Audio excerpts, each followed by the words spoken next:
বন্ধুরা, আপনারা যদি স্টারফিশ সম্পর্কে না জেনে থাকেন তাহলে এই ভিডিওটা আপনাদের জন্য। ভিডিওটা শেষ পর্যন্ত দেখুন।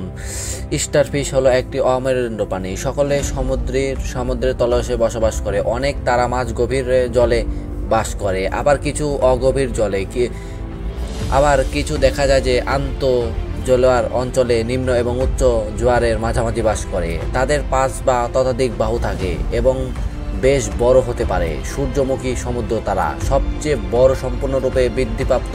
এর বাহু বিস্তৃততা প্রায় 1 মিটার। এটি বিখ্যাত ক্রাউন অফ থর্স তারা মাছ থেকে কিছুটা বড়, যার প্রবাল পলিপে বাস করে। যদিও তারা মাছ আমি তো আগেই বলছি এটা কিন্তু অমেরুদণ্ড প্রাণী, তবুও তাদের এক ধরনের কঙ্কাল থাকে। তারা মাছের দেহে ক্যালসিয়াম কার্বনেট প্লেট দিয়ে গঠিত, যা বিভিন্ন রূপ ধারণ করে, যেমন মেরুদণ্ড এবং ডানা। তাদের একটি আদিম স্নায়ুতন্ত্র আছে, কিন্তু মস্তিষ্ক নেই। তাদের রক্ততত্ত্ব নেই, বরং তারা তাদের শরীরের চারপাশে জিনিসপত্র পাম্প করার জন্য সমুদ্রের জলে ব্যবহার করে।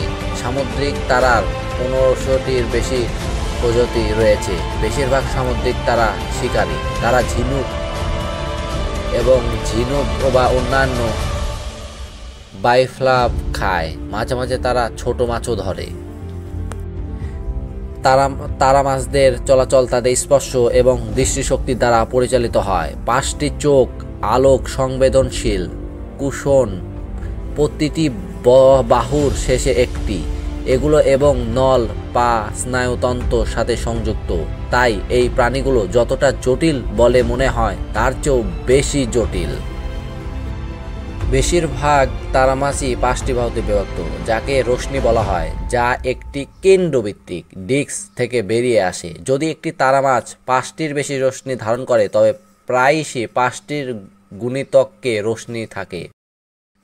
একটি তারামাছের ওপর 10, 15, 20 এমনকি 30টিও রশ্মি থাকতে পারে। একে 50% মানে 5 গুণ প্রতিসম বলা হয়।